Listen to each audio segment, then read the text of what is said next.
But most people don't train their mind like you train your body, right? You have to train your mind as well, and you have to take control of the thoughts that you want to think. Once you start thinking different thoughts, you're going to have a different reality. So that's when I realized, wow, my whole programming is not my own. I don't want that thought. I don't want to believe that, you know, that I can't have an amazing relationship, or everybody gets divorced, or, money's really hard to make, or, they're making money is for not good people. Wealthy people are bad, whatever. We All have to these keep different working thoughts. hard. All these different thoughts that we're having, right? I'm like, I don't identify. This is not the reality I want.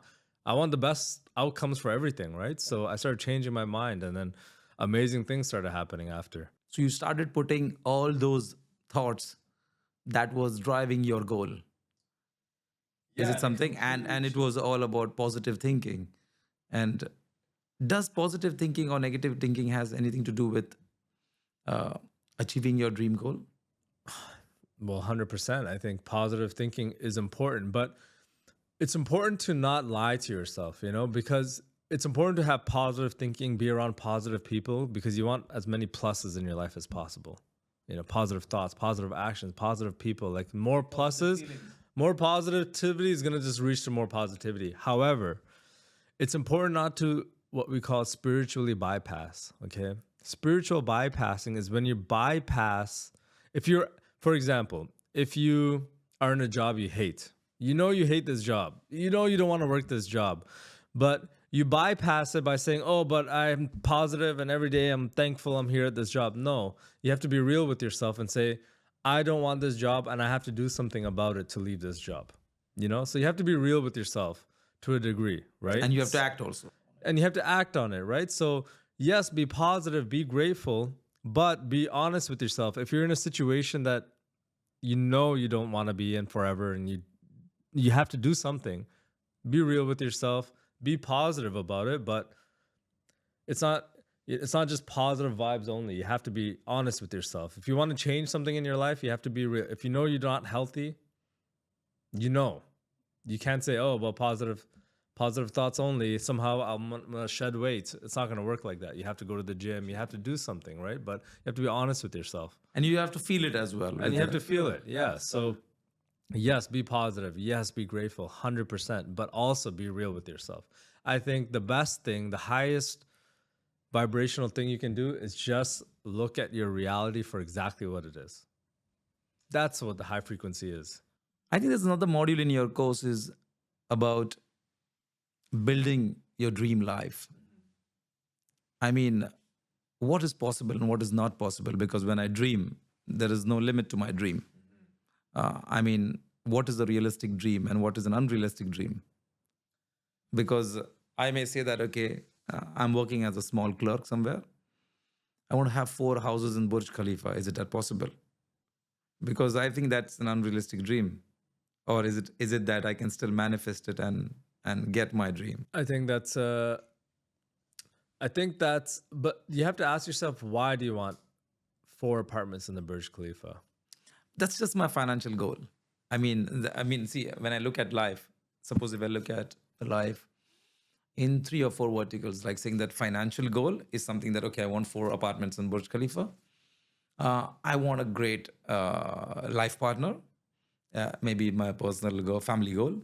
The third is maybe I want a great career so that I should keep on building on my career.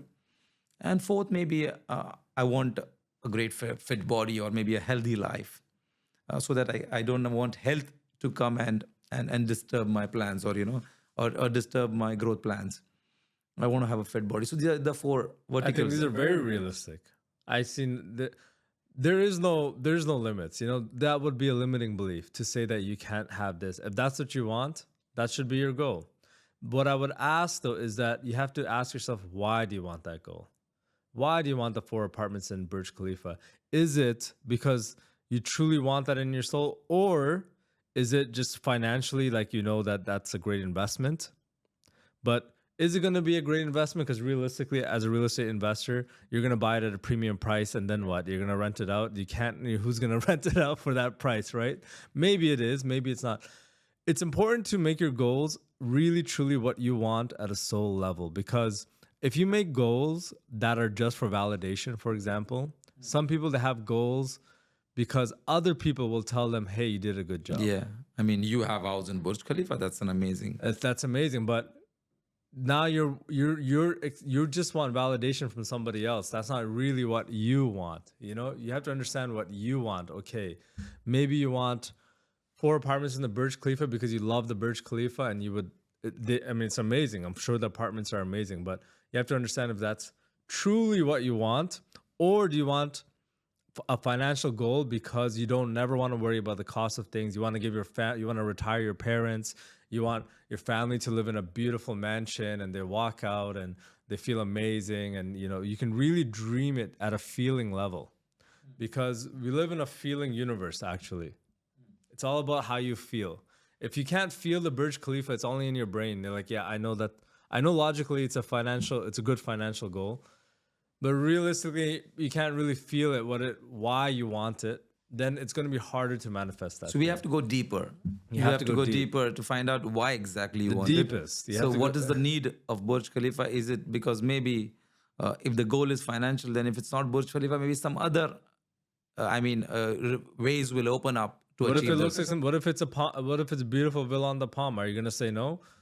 Will you say no? And see, when opportunities come, you want the feeling of being financially abundant. You want the feeling of being important. You want the feeling of your wife or your girlfriend looking at you and saying, wow, you're the man, whatever that is, right?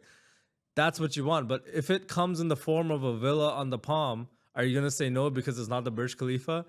You'll still say yes because it'll still give you that outcome. You understand? I think that's where the limiting belief comes in. Why you want only from one tap? Yes, when there are exactly. other taps, the universe is ready to pour from you. So if your Exactly. financial abundance, what you're looking is, then there'll be alternative taps which will open up. Exactly. Don't limit your belief on only Burj Khalifa. It can be bigger. It can be bigger than you ever imagined.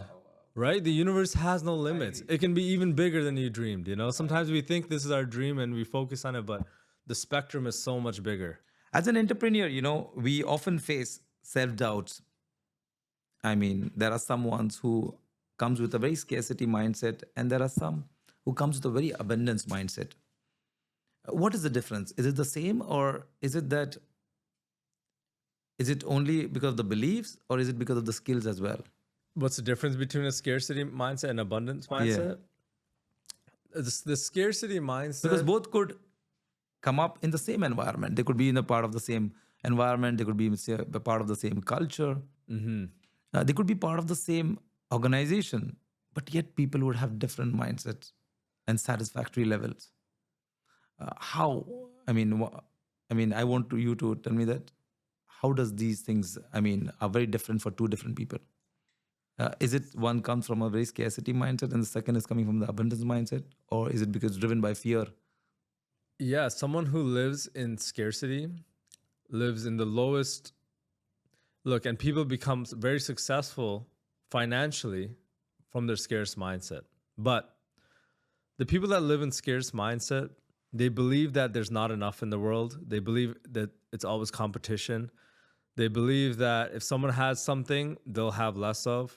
They believe that if they keep working, they keep obtaining more and more things, for example, they never feel fulfilled, okay? And they're never in gratitude.